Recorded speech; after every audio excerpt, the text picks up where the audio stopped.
Andy, Tom, well, I was going to say this place is developing a bit of a reputation, but I'm wrong, because it's got a reputation already now. Yeah. It produces champions. Yeah, they've done well again this season, Lee. I think that's a bit of an understatement, isn't it? 9 North West Regional Champions. Yeah, 9 and how many national? 5 national champions? No, 7. Yeah, 7. Yeah, I've done well again. It'd be fair to say that this club over the last 5-6 years has... Because you've only been going 5-6 years. This is our 5th season now, yeah. Right, so every year, I mean, your first year you won 6 North West Regional Champions and 1 national champion. The team's got smaller. Over the years, I've brought the creams rise to the top, as they say. Yeah. And what I'm left with now is a team of 10. So there's less entries, but the success is, well, so far. So there's not a kid in this gym who's not a champion? 2 out of the 10. But they were finalists. So they are champions, because they must be North West. Oh yeah, regionals, yeah. It's silly. Yeah. It really is, you know. And I see you know, you're coaching, you Tom, who else is who's the other guy that was there? There's Brian. Brian's the ponytail with the tattoos. You've got Tom Kidd, who's been with us from day one, who used to box for us, who's now gone off. He was your first champion, wasn't he? He was, and he's gone off to Ibiza for the season. Oh right, yeah. A 21-year-old young single lad, I don't blame him. No, I don't either. And then you've got your young Jake helping out now. Yeah, Jake's, when he's not training himself, because Jake's in the adult class a lot now, because he's a bit big for the younger ones. So he gets more out of the adult class, so when the junior class comes in, he comes in and helps out now with them. Right. Which Lee, when he's padding work, it's helping him as well. Well, I always say that. I believe it.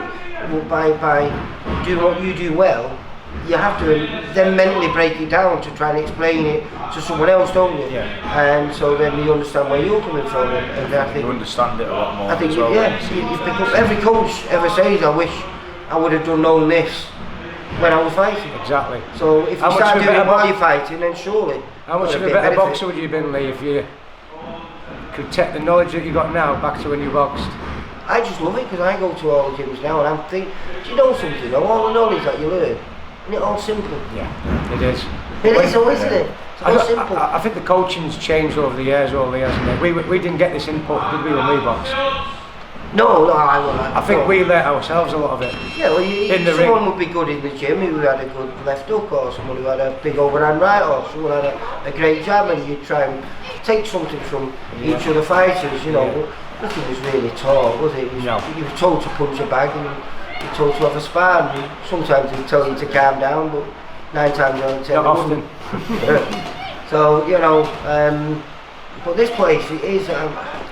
I was just talking to your Jake, you did a little interview with him, and his style has really changed, because your style is that fencing, but backed up with good old-fashioned boxing mixed in with it, isn't it?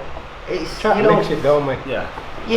But you stick to a tight game plan early on, you know, and you stick to that boxing. But once you've broke the spirits, you see that flair come out with your fighters, and it seems like every one of your fighters can fight with flair. Try and teach them a bit of like everything, so they can adapt to what's in front of them. So if they have got someone that's a strong fighter, then they can box them. If you've got someone in there that dances around, then they can take the fight to him as well. So they've got a bit of everything. Yeah, no, well, I was watching the Birchells, very strong teams, because they all look like one another now. Little Lane's just coming on, he just reminds me of Nelson, and Nelson reminds me of William. Well, Leighton and Nelson, they're away working, not here today, but they're another two who's had a fantastic season again. Both replicated what they did last season, both won the national titles this year again. Another 2 good kids. But like I said, Lee, the main thing is for us is you can't keep the style you're boxing to schoolboys for the juniors. You can't keep your style you're boxing for the juniors for the youth.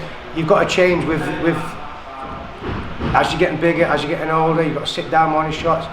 So like now, Jake's going into the youths, 3 threes. I'm going to slow him down, sit down, pick the shots more. And I think it depends on the weights. The lighter weights, obviously, it's faster work rate. What's the reason for moving up now, making sure that he's ready and he's strong for when, because it's going to be late on next year when the youths for next season happen. February, yeah. Was it all in February? Yeah, February. End of February the youth starts, so... You've got 8 months to prepare him then? Yeah, we've got a few box cups coming up in between that, but it should be more than ready for them. Yeah, no, he's a kid that always impresses me. How he's so dedicated, so young. I mean, these kids they're having meal preps, aren't they? Yeah, they enjoy it as well, don't they? We don't have to ask them to come in, Lee. We don't. Where have you been? They're always here. As soon as we open, bang, the boys are here. And that's what you want as a coach. Was that lucky? Did you always know that your lad was going to be able to be a good fighter? Because he is leading the way for everyone else to follow here, isn't he? He was doing, but there's a few of them starting to take over him. There's some good kids in here, Lee. Young Frank's had an outstanding season. Yeah. I mean, he wanted to go into the Open ABAs, Frank. He's the year below, and he bet some good kids in it, didn't he? Beat some very good kids. He won that, and as I said, they've picked him for the Europeans as the year below as well, and he did very good in the Europeans as well, boxed really well. Well, you're doing that with your Jake as well, what you did with Frank. Yeah, because in the juniors you have a junior cadets and then the juniors, yeah. And then same with the youth, you have the youth cadets and then the youths, and you're just going to put your Jake straight into the Open youths. Yeah, I mean they're not weak kids, Lee. You've got to be a strong kid. You've got to be talented. You've got to be a little bit. I think the sparring what's just been shown here proves that just to get out of this gym you've got to be tough. Yeah, listen, every once in a while I let them have a little bit of a tear up. It's not often, we do a lot of tech work in here, but you need it. You know, the skill only takes you so far. There comes a point where you do have to stand up. Yeah. Definitely. And have you got any other kids coming through then? You said you've got these 10 here now. Who were the lads that were missing from that photo that when I came here 3 years ago, and you got your, I think you got that year, you got 6 national Northwest champions and 3 national champions. That year was that Jimmy Mason and Danny Rod? Yeah. Jack the Dak, is it? Jack's still here, yeah. Oh, Jack is, yeah. Yeah. I mean, Jack should have a national title. He's been to a national final. He's always won his region every year. I think he's won it 1, 2, 3, 4 times. He's won 4 regional titles, and Jack should have been going all the way. He will get there 100%. He'll get a national title before he's finished. Everyone forgets though in boxing, there's much as skill and that. You need a little bit of luck, don't you? Yeah, definitely. You know? As I say, this year in the minors, which I know your lads did well in. It was the first year that I filmed, and it was quite easy to decide who the winners was. Often when the minors happen, it's scrapping. It's very scrapping. It's high rate and there is skill there, but you know it's just work rate more than anything. And this year was the first year where normally I could say there were 16 fights in the 2 different classes, and normally I'd say 12 fights, flick a coin, and there's 4 decisive winners.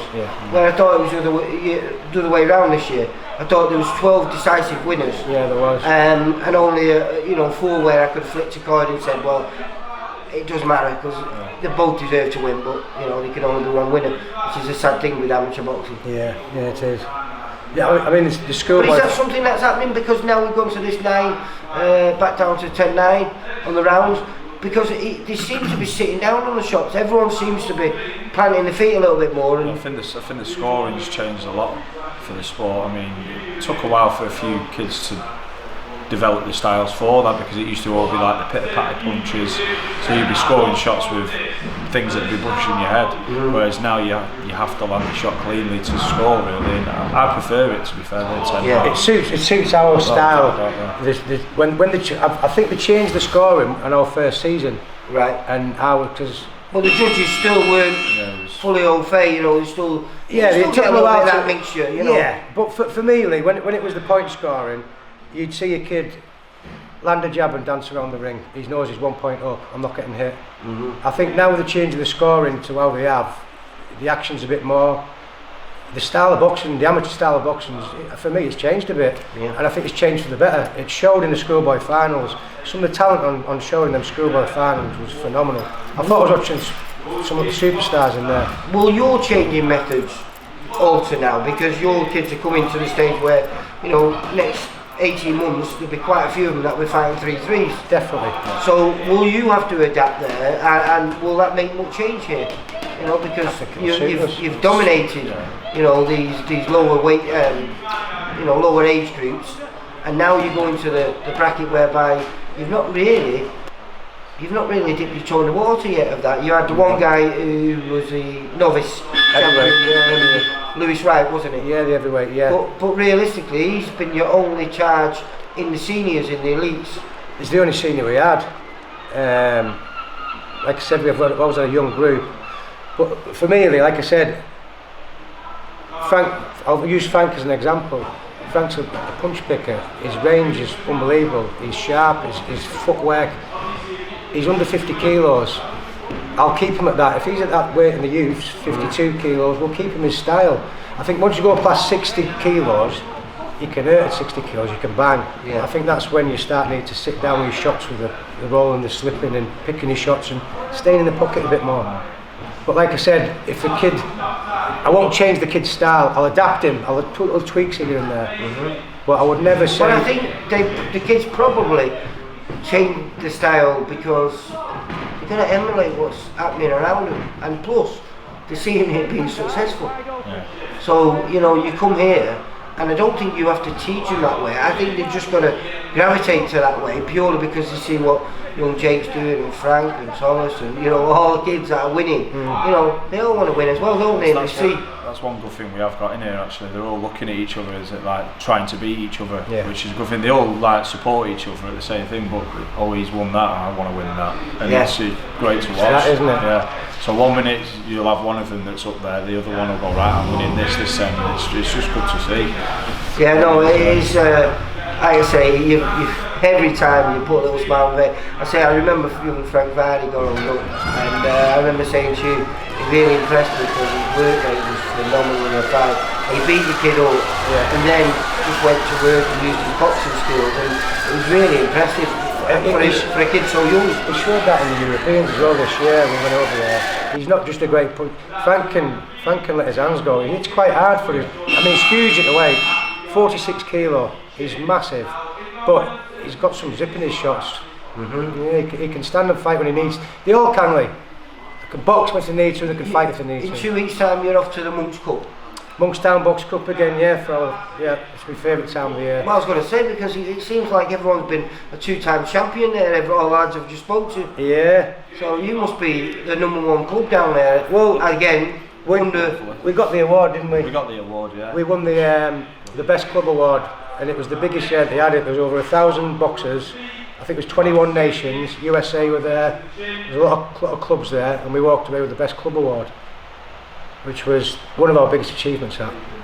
Your ambitions for further down the line, is it your ambition to take your son and these other fighters that have been with you from the beginning all the way through to the pro ranks and hopefully eventually one day maybe have a world champion? I've said from day one, well, haven't we? Our dream's been, when we set this up, when we opened up, was to get a group of kids, narrow them down to the strong and the dedicated, which we've got. We've had these 10 kids now for 5 years, and I want to grow them through the amateurs, and ideally the route we want to go is the GB, and if they don't get onto GB, they'll have probably a season as a senior, then hopefully we'll take as many as we can over into the pro ranks, and hopefully we've got a few titles to take with them. What is it that you two do here that turns them into champions?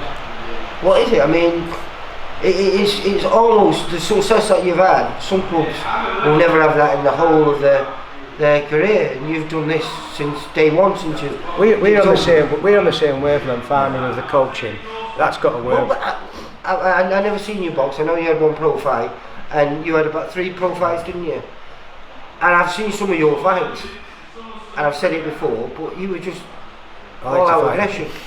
Yeah, I mean, I could box. I just put my best bits on the RA. So how does this work? How are you producing guys that, you know, you're beating Repton, and you know these are the guys that have dominated amateur boxing for years, and suddenly the Northwest now is reigning high. I think one of our biggest things is the belief, letting the kids know how good they are. Like you said there, Repton, people go towards Repton and they're like, oh, we're already beat because of the name. We go in there, it's like, we're not bothered. We give the kids the confidence to go in there and box how they can. We believe in our kids, Lee. The main thing is for me is the input these kids get. There's a lot of technical input they get, and we don't bamboozle them. What I'm saying to them, I'm repeating, and I won't leave it until it's set and they've got it. Once they've got it, I can then add another. Whereas, rather than telling them this, then telling them that, you just bamboozle them the stuff and they don't get it. I won't leave it until it's sunk in. So you let them get one bit of it at a time then? Yeah. And then add to it, bit by bit? Yeah, and I think the style that we're teaching, well, it's obviously working because of the success that we're doing with the kids. So, what do they say? Don't fix what isn't broken. No, but it is. I think there must be a lot of other people looking and thinking, how? It really is, it's phenomenal. And it just seems, lads come here, because you've had a few kids come from other gyms and, you know, always been good fighters, but suddenly, I do believe it's training with one another, all doing well, success breeds success, I presume. Yeah. And you've been very, very, very fortunate. We've had, well, like Levi, I think last time you came here, Levi just joined us. Just joined you, yeah. Yeah. Every other kid we've got, I will say, they've been with us from day one. They might have had a skills bout at another club, but they've started the bouts with us. Levi, he came from the club. Nothing wrong with the club he was at, it was a great club, Johnny Roy at MTK. Like I said on the last time when we spoke, Johnny realised that the sparring here was better for Levi, progressing, and that's a great coach passing that information, asking us to take him on like that. And he just showed it worked because he went on and he won his schools and GB Tri-Nations and got his England kit. Another one. It's absolutely amazing. I'd say if this was in a film, you'd say, nah, it's not happening. Let's hope it continues, Lee, and we might get a film another 10 years, eh, Tom? Well, no, listen, Lee. There's so many talented clubs in this country, and for us to be able to compete with the top clubs, you know, that's good enough for me. So this is the next level, though. I suppose it's going to be a big test for you two to see if you can keep these kids together, keep them through the teenage years. Yeah. And then developing into senior champions. Hopefully. That's the test in there. That's the goal. Yeah. Like I said, we've got 10 kids now. If when we turn over pro, Lee, if we've got 4 of them 10, 4 out of the 10, I'll be happy. Because you know yourself, you know it's very hard. Very hard. Especially when you've been doing it for so long. There's a lot of distractions when they get older. Of course, because when you become a champion, everyone wants to be your friend. Yeah. You know, everyone wants to be mates with the champion. And for me, Lee, the hard bit's not getting to the champion, it's keeping it. Yeah. Definitely. Got a target on your back, haven't you? Yeah, well, everyone's trying to get what you've got. And also, you know, if you do have a little bit of a break and you have a wander from the sport, sometimes it's very hard to come back because those kids that you were just edging out are going to be edging you out now. And that's a hard thing to take, isn't it? Definitely. But hopefully, we won't need to worry about that with Jake and Frank and some of the other young ones that are coming through. Fingers crossed, Lee. And your young lady, you've got a young lady who's Alice. Is this your first lady down at Sharpstyle? Yes, yeah. I mean, I was happy. We're a small gym, Lee. I don't want to flood it with numbers. I'm not here to earn money, and I didn't want to take any more boxes in the gym. I was happy with the squad I had, and Tom kept telling me about this girl in the development class. Yeah, very good. And I came in one day, and it was the end of the development class. I came in early, ready for the amateurs, and I seen someone sparring, and I thought, who's that? He's good. And he was proper big, and then another woman in. I must admit, that was my first impression when I seen her in the ring. I didn't expect her to be a lady. No, and I said to Tom, I said, who's he? And he started laughing. He went, that's Alice. I went, what? He said, that's Alice I told you about. I went, take your head guard off. Anyway, this long hair came out. I went, Jesus. So I spoke to her dad, and at the time she's contracted with Manchester United. She was Why did she want to do this? she's a very good footballer, and her dad brought her here for some extra training to get her fitness up. And she said, when after the first couple of sessions, she said, "Dad, I don't play football anymore." Her dad was distraught, but she just fell in love with the boxing. And her dad asked me honest opinion, "Andy, can she do anything?" And I said from day one, didn't we, she could be a champion. And the first tournament she entered, she'd won the title. The problem with female boxing now is that the standard is very high. Katie Taylor has set the bar at such a high that if you're not at that level, don't bother. No, you're right. You know, the ladies boxing. And these girls are just, they get into, obviously not quite Katie's standard yet, but they get into the stage where you look like they could get to that stage. Yeah. And very quickly, inside a few fights.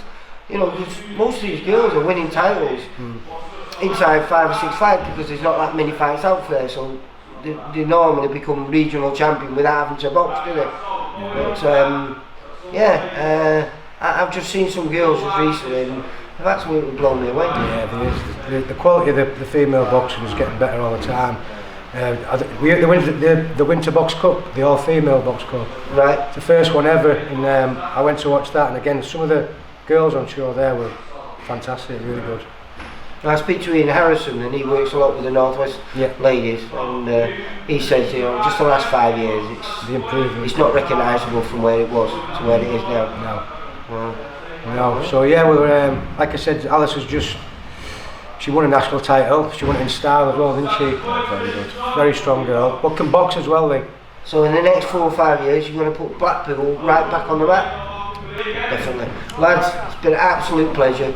An amazing job you two do down here, and long may it continue. Thanks very much, Lee. See you later. Cheers, mate.